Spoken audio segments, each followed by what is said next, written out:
¿Podéis ver la presentación? Sí. Vale, ya empezamos. Hoy vamos a empezar con el webinar sobre accesibilidad universal en espacios culturales. Aquí, como podemos ver en la agenda, un poco una introducción así en general del proyecto y luego también nos hablará María Elena Chapa, experta en políticas inclusivas y turismo accesible. Luego, Ellen García, Project Manager con especialización en turismo sostenible y regenerativo. Y luego, si hay como preguntas y tal, ya se pueden comentar al final de las sesiones. Voy a introducir un poco el proyecto Get Me Green, un proyecto Erasmus Plus con líder la Cámara del Comercio italiana para Alemania.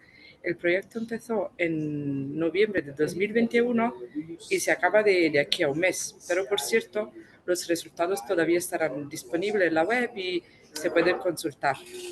Entre los socios tenemos Domspin, representante de España, y luego Euracom para Francia, X23 para Italia, BHS de Alemania, Croacia y Bulgaria. Un poco sobre el proyecto, como resultado, diríamos, de la disminución de los viajes relacionados con la pandemia de COVID-19, el turismo se encuentra en una profunda crisis. Y por eso se pensó de ofrecer a los viajeros unas experiencias más memorables y sostenibles, como para eso es, cómo responder a la crisis del COVID. Una cosa, m'estan preguntant, s'estan apuntant ara molta gent, o sigui, m'està escrivint molta gent que es vol apuntar a les classes. Clar, sí, però no per la gratis, sinó apuntar-se. I hi ha una que em diu que tenen una nena de 7 i un nen de 9, que el nen de 9 el divendres millor no? Bueno. A veure, sí.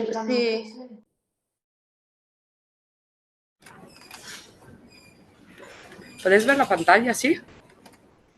Sí. Vale. Sobre el proyecto aspira a crear vínculos entre las necesidades de los viajeros desfavorecidos y de bajos ingresos. Y un poco más sobre el proyecto, hemos trabajado en 3 resultados, de los que el primero es un manual de buenas prácticas que se puede encontrar en la web. Luego también hemos trabajado en un programa de formación en línea y un manual para educadores, porque el objetivo no es trabajar con los que quieren, los turistas en general, sino también con los educadores. Y también hemos desarrollado unas herramientas y una campaña para que la gente pueda participar y ser parte un poco más, en general, como parte activa de la experiencia del turismo. Y aquí también podemos encontrar un poco de información en general sobre los 3 resultados que se puede ver aquí, bueno, un poco más así como explicados, pero en la web podéis encontrar los 6 módulos que hemos desarrollado como socios del consorcio y también entrar en cada módulo y hay como más informaciones y tal. Y también de la web hay como diríamos, los contactos por si tenéis como dudas, preguntas y tal, os podéis poner en contacto con los coordinadores o con los socios del proyecto. Y bueno, sí, ya hemos como organizado unos cuantos webinarios internacional y hoy nos toca como socios de España. Vale, ya dejo de compartir y Elena, si quieres puedes empezar a compartir tu presentación. Ok, muchas gracias. Bueno, primero me presento, soy Elena. Gracias, ya un poco Ariana habló de lo que hago. En principio trabajo para una empresa, Domspain, y soy Project Manager y sobre todo trabajo con proyectos de inclusión, accesibilidad y bueno, temas varios con respecto a el patrimonio cultural. Con lo cual, cuando me invitan a dar esta charla sobre accesibilidad universal y bueno, es un tema extremadamente complejo y la verdad es que digo, es que me tiene un problema muy grande, ¿no? Porque realmente lo que creo que voy a hablar hoy, o realmente no voy a dar soluciones, sino simplemente voy a generar más preguntas al respecto. porque lo que intento decir es que tanto la accesibilidad universal implica derechos.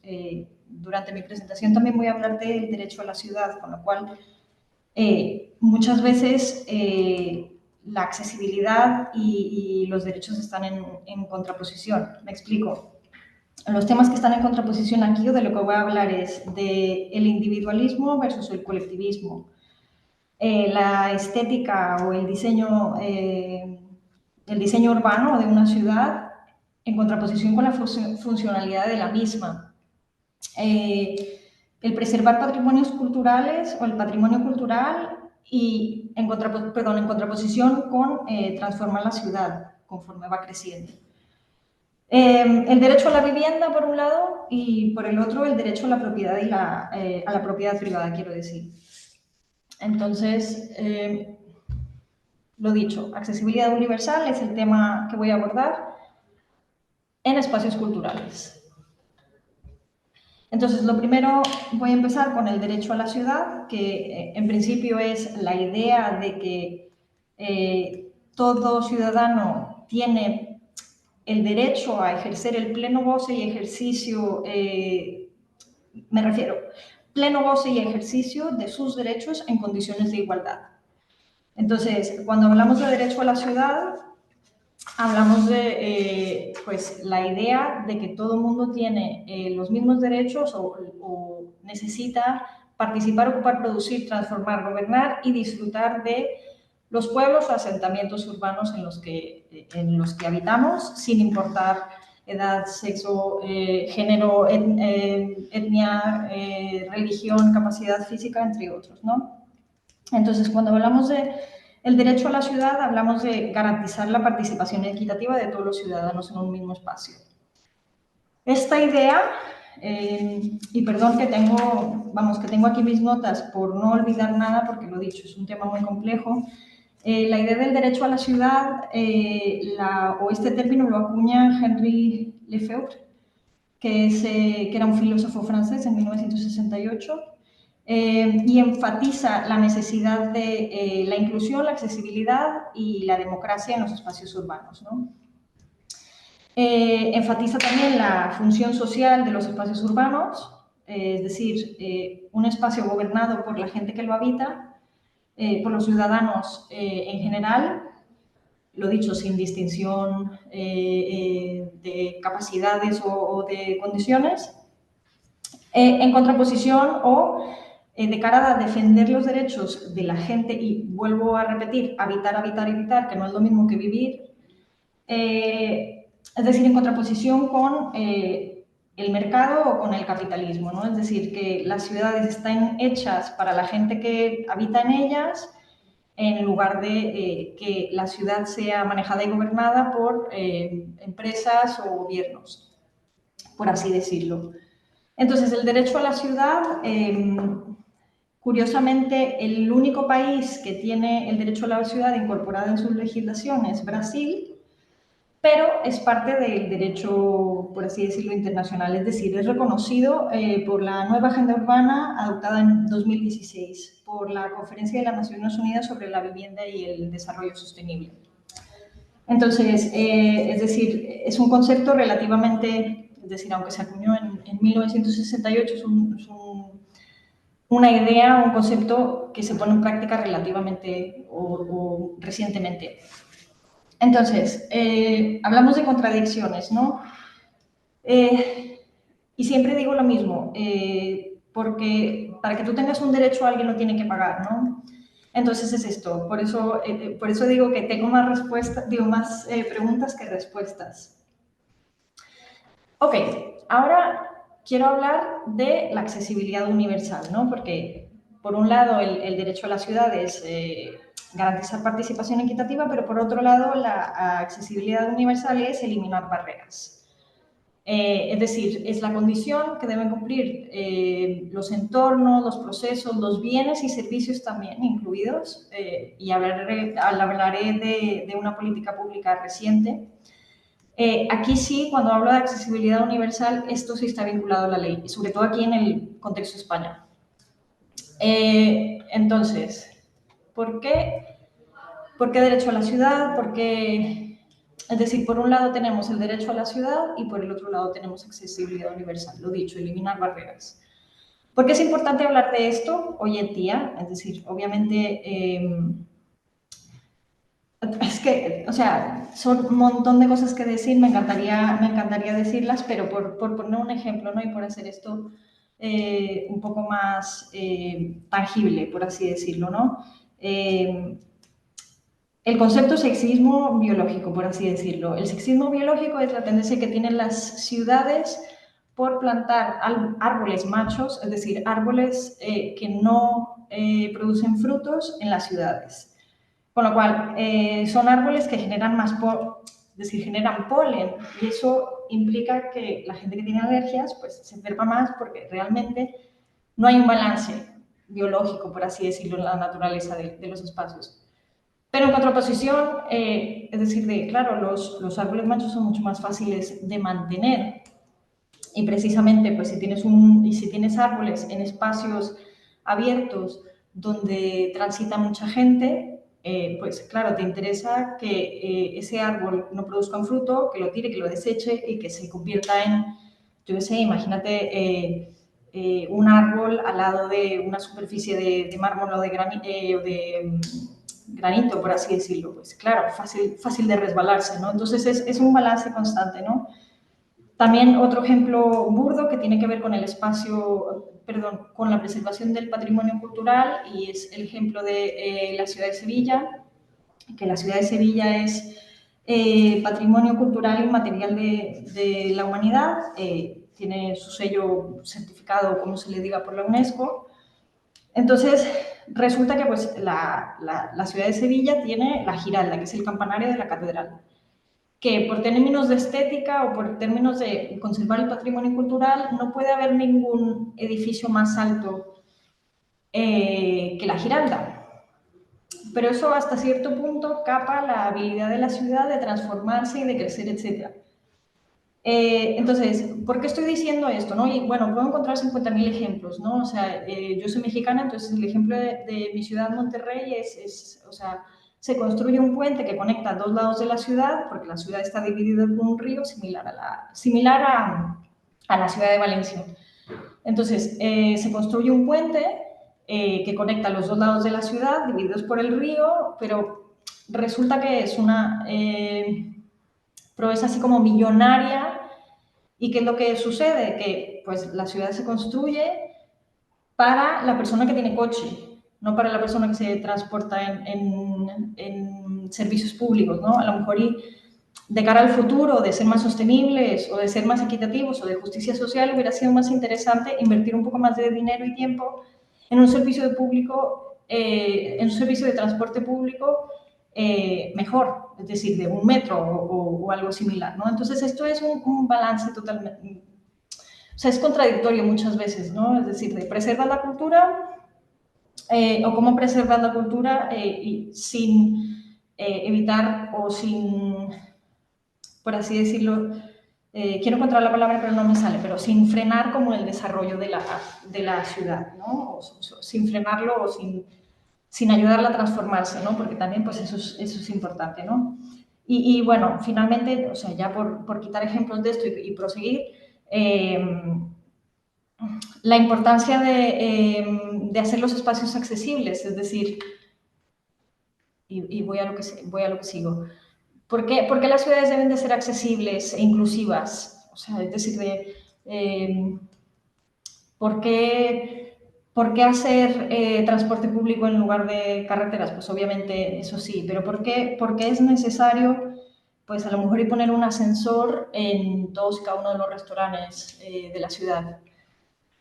Pues simple y sencillamente porque construir ciudades accesibles es mejor para el futuro de nuestras comunidades en general, es mejor para todos.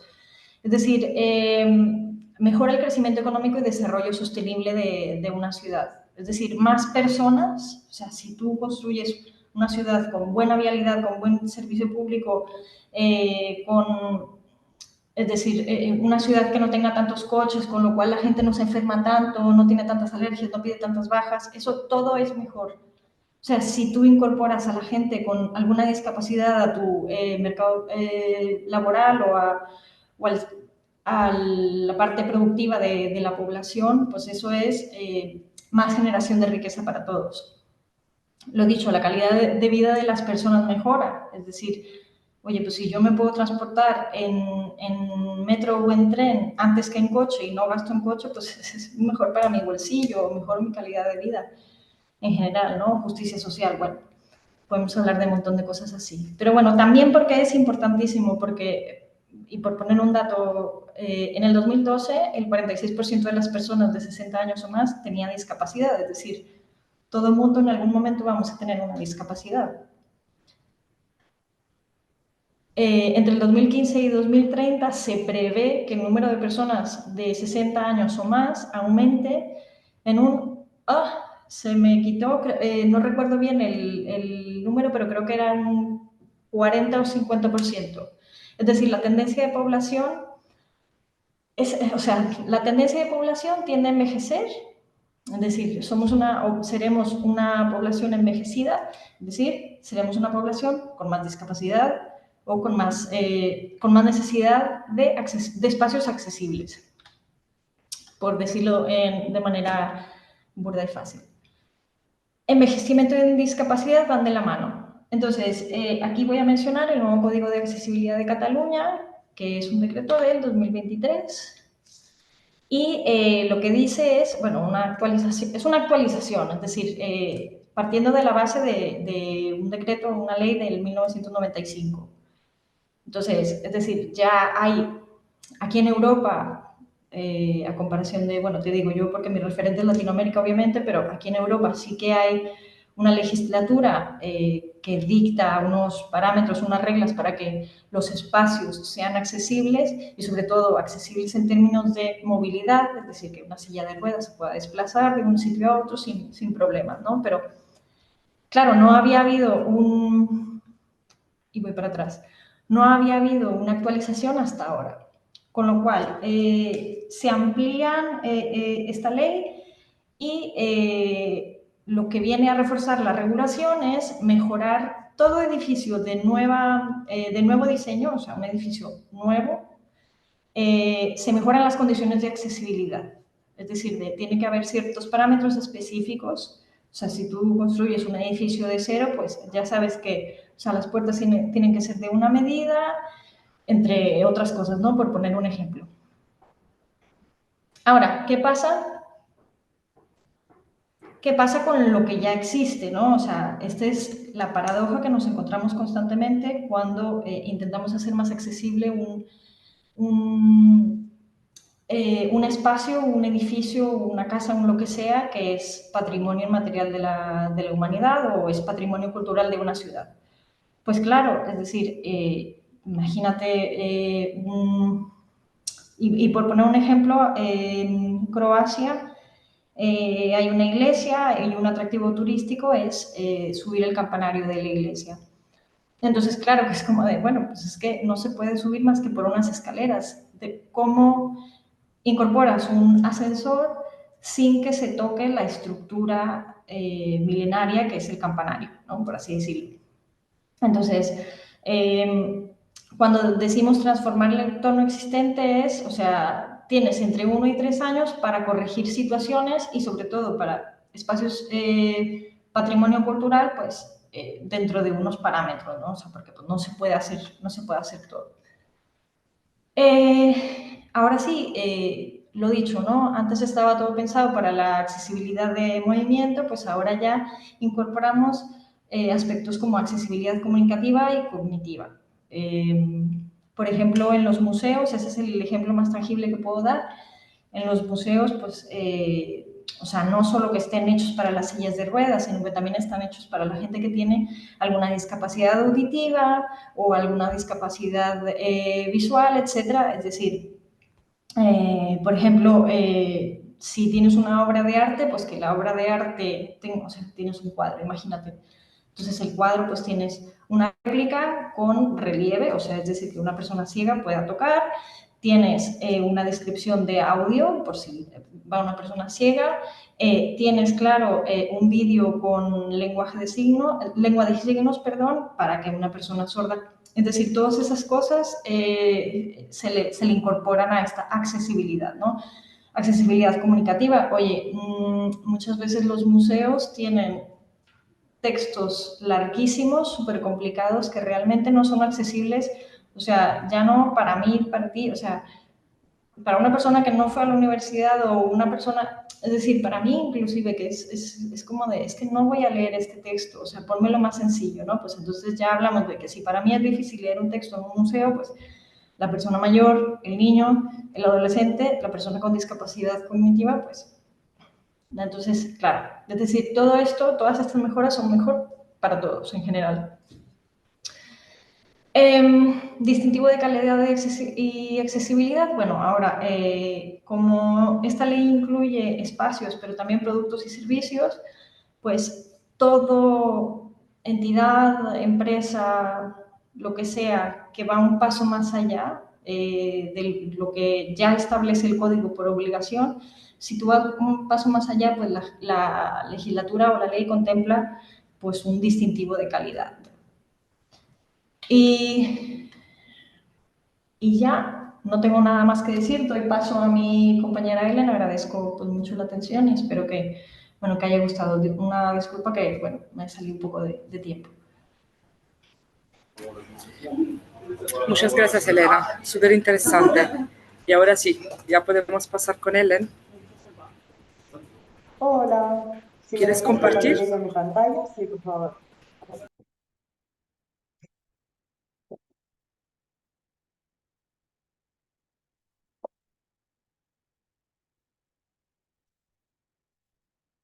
Vale, ¿me confirmáis que lo podéis ver?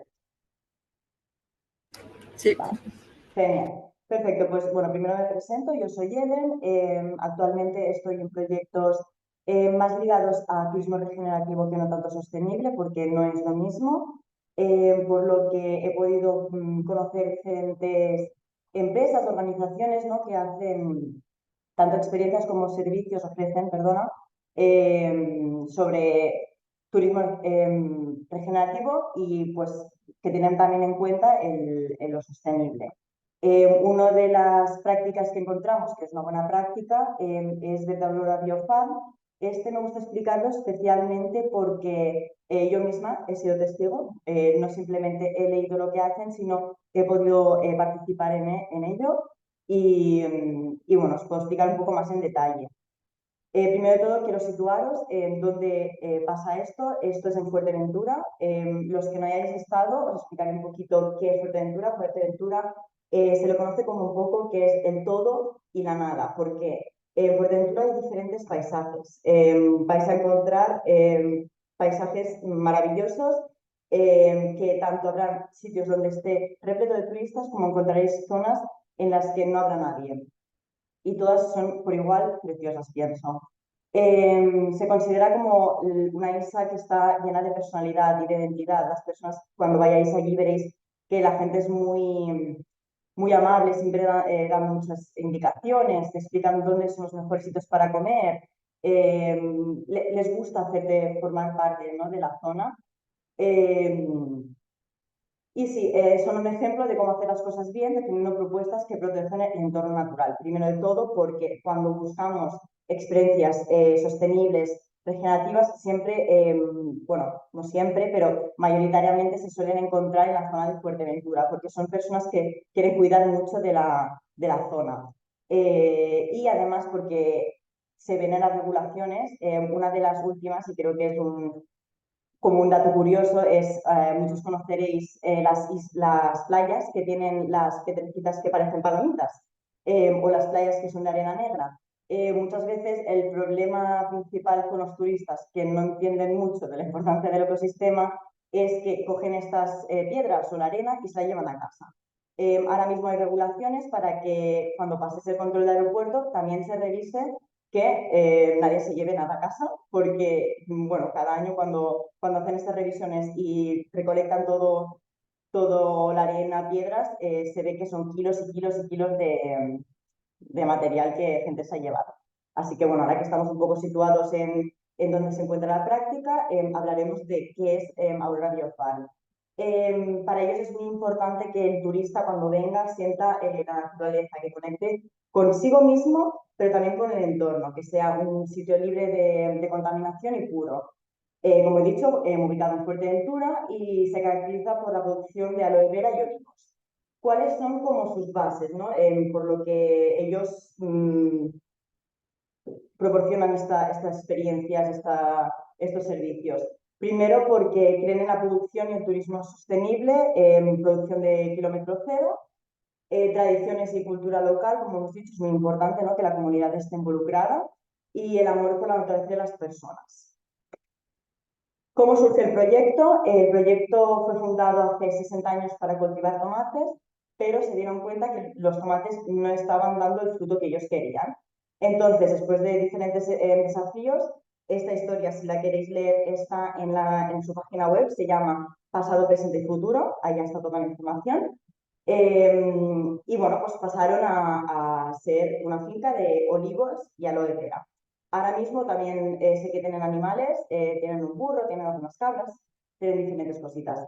En 2013 pasó a quien es ahora el líder, es el Luis Mesa Méndez, que es quien ahora como ha heredado la empresa, es la tercera generación y bueno, su filosofía es de poder transmitir todo lo que ellos saben sobre la zona, pero también sobre los productos que ellos crean.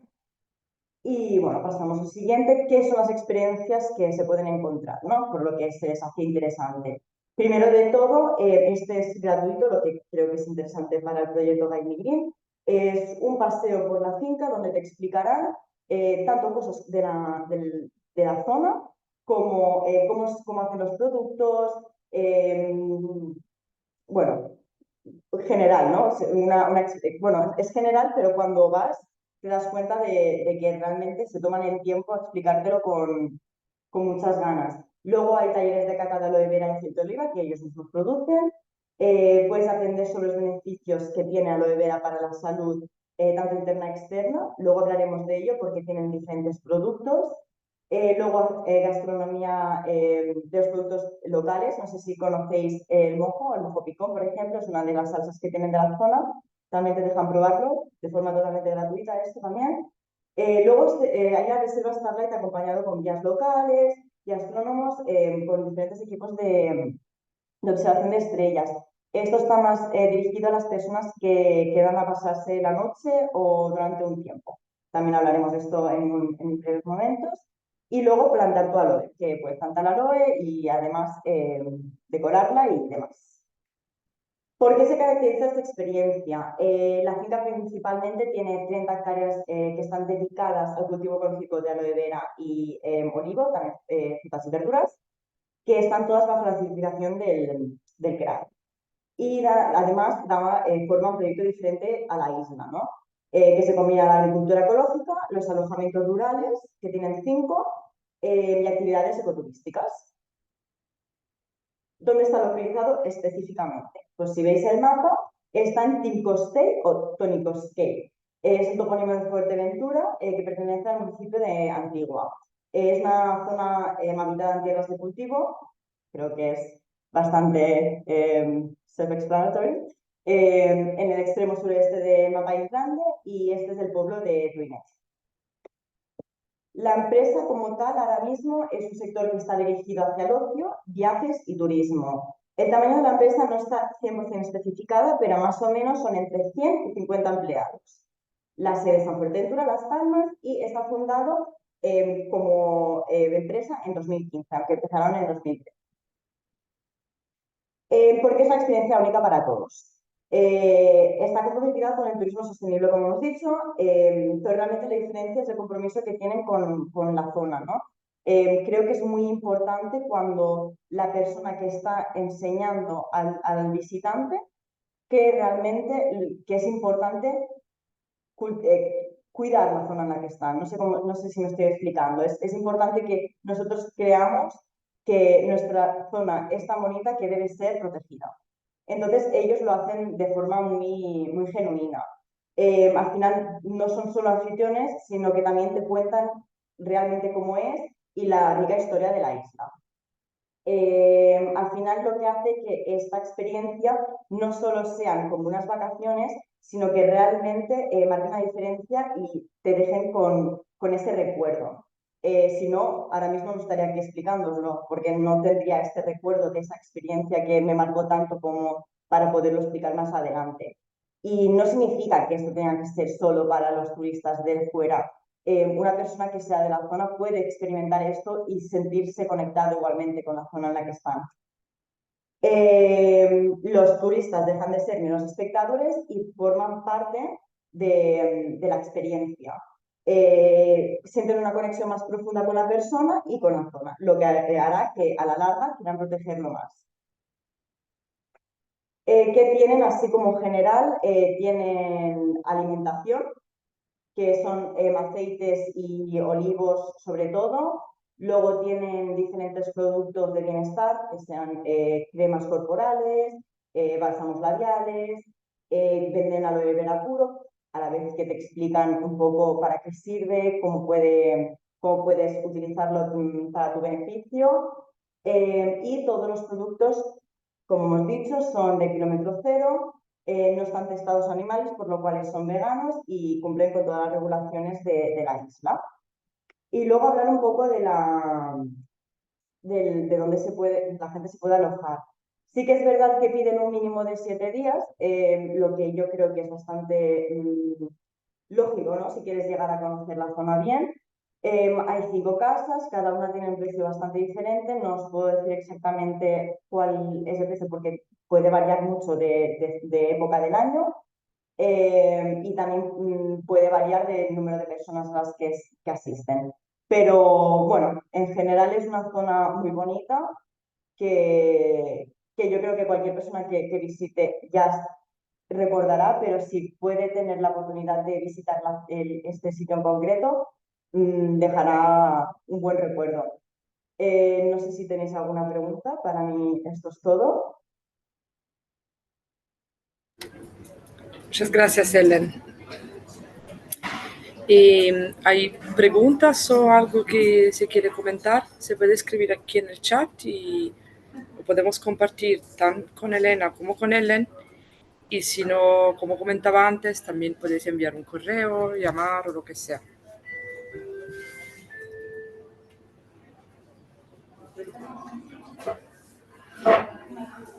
Vale, parece que no hay preguntas, no hay dudas.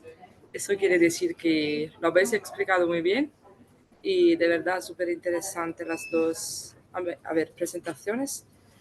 La de Elena, porque también nos ha compartido un poco, diríamos, como la que es la situación ahora en Cataluña, como que justamente es la región donde vivimos y tal. Y creo que es importante compartir para que todos sepamos un poco, ¿no? De cómo están las cosas, el estado del arte, ¿no? Del código y de cómo se van desarrollando las cosas en Cataluña. Y también lo de Ellen, de tener también una buena práctica que no es como local, que es como de España, pero de otro lado de España, también para, compartir. Y lo que decías tú, ¿no? Que, si te has ido allí hace unos años y lo explicas hoy, es porque es una experiencia que te marcó. Y eso también creemos como socios del proyecto que es el objetivo, que una experiencia sea regenerativa y sostenible y que se pueda repetir y que se quede allí, ¿no? Con el turista, que no sea solo me voy allí, me paso unos días y luego ya se acaba la experiencia, sino que sea algo que te lo llevas contigo y que puede ser parte luego de tu vida y de compartirlo y de ser una buena práctica. Bueno, eso es. Vale, muchas gracias a todos para estar hoy aquí Gracias. y nos estamos en contacto. ¿Vale? Gracias. Muchas gracias. Adiós.